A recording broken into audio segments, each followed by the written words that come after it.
Joining us now for reaction, John Hardie. He is a Russia Program Deputy Director of the Foundation for Defense of Democracies. Also with us, Darren Gaub, retired U.S. Army and Black Hawk helicopter pilot and battalion commander. Good to have you, gents. Hey, good morning.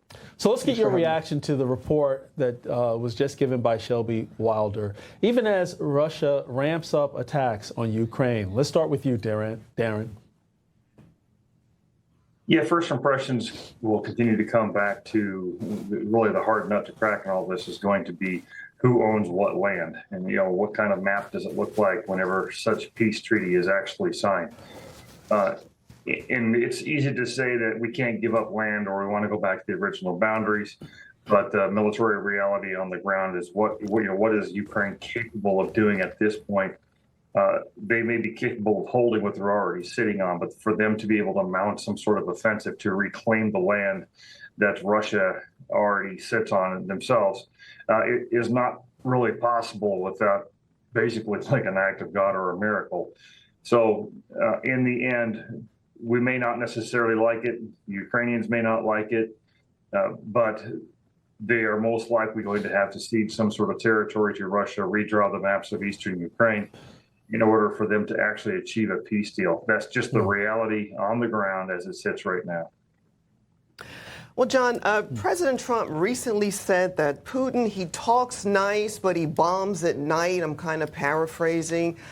We saw the meeting take place in Washington, and then he's still bombing the people. Give us your thoughts on that, and also your takeaway from these meetings that we saw yesterday. Well, thanks for having me on. I thought last night's strikes were really just par for the course, despite these meetings. The meeting in Alaska, now the follow-up with the European Zelenskyy. Seems like there's some nascent momentum in the process. Russia is still doing what it does, which is to try to kill Ukrainians, bombard Ukrainian infrastructure. I thought the meetings yesterday with Presidents Trump, Zelenskyy, and the European leaders went very, very well. I think it was difficult for the Europeans and Zelenskyy to watch President Trump meet with Putin in Alaska, kind of pivot from some of the earlier agreed positions. But then yesterday came right back with a very strong show of unity. Now we're going to put some meat on the bones of these security guarantees, which along with the territorial side is just a really key part of any potential peace agreement. On that note, Darren, I want to get your take on this. As European leaders praised President Trump's push for peace in Ukraine yesterday, even CNN had to give Trump credit for staying focused on this issue and bringing all sides together. And as was just stated, he met with Putin first and then with the cohort of European leaders. That's on the path to getting people talking is a good thing. And even legacy media had to praise President Trump for this. Is this going in the right direction? Because it looks like it's about to happen.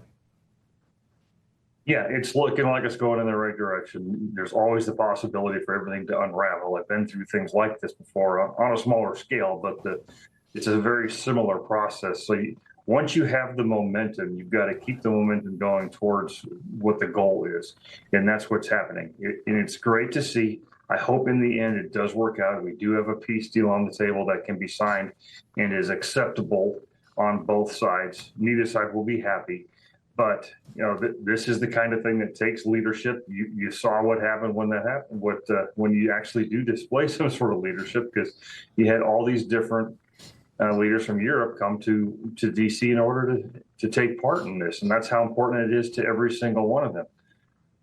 So I hope when this is all said and done, that despite what anybody believes personally about certain things, that the CNNs of the world and other outlets can actually focus on the good news of a peace treaty if we get to that point. So true. I mean, really, whose side are they on? But we're going to turn now to the latest from the Middle East. We have Hamas that says it has accepted a new proposal for a hostage release and a temporary ceasefire. The statement comes just as Israel prepares a major campaign to take control of Gaza City, one of Hamas's last strongholds, and transfer it to a civilian administration. Now, John, I want to get your thoughts. Is this just another stall tactic by Hamas, or could it signal a real path to peace and the return of Israeli hostages? Well, certainly I do not expect Hamas to negotiate in good faith. And after all, they are a terrorist organization. I am hopeful this will lead to the release of some of the hostages, hopefully all, which they've been behind captivity for far, far too long. So my heart really goes out to their families. So true. And as Hamas and Israel seemingly inch toward a peace deal, what's your take on this, Darren? Because the thing is, what's Hamas's endgame? It's not just to give up. So what's behind this sudden call for a ceasefire deal? Self-preservation at this point.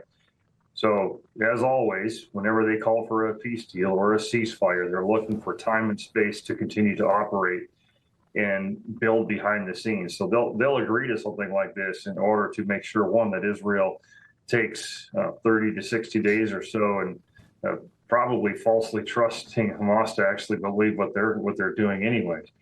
So they're going to take, let's just say they did a 60-day ceasefire. During that time, Hamas would rearm, refit, reset everything they possibly can to make Israel's invasion and continuing invasion and control of the area harder to accomplish.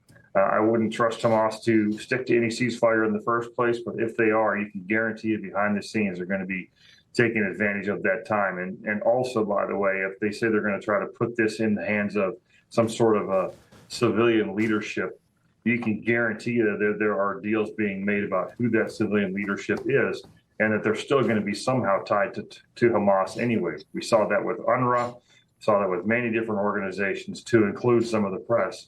Hamas is involved in all of it, and they'll stay involved in all of it. So, yeah, you hope you get the hostages released, but in the end, the only way to fix the Hamas problem is to eliminate Hamas. Absolutely. Well, gentlemen, we appreciate your expertise on these topics, John Hardie and Darren Gallup. Thank you, gentlemen. Thank you. Have a good morning.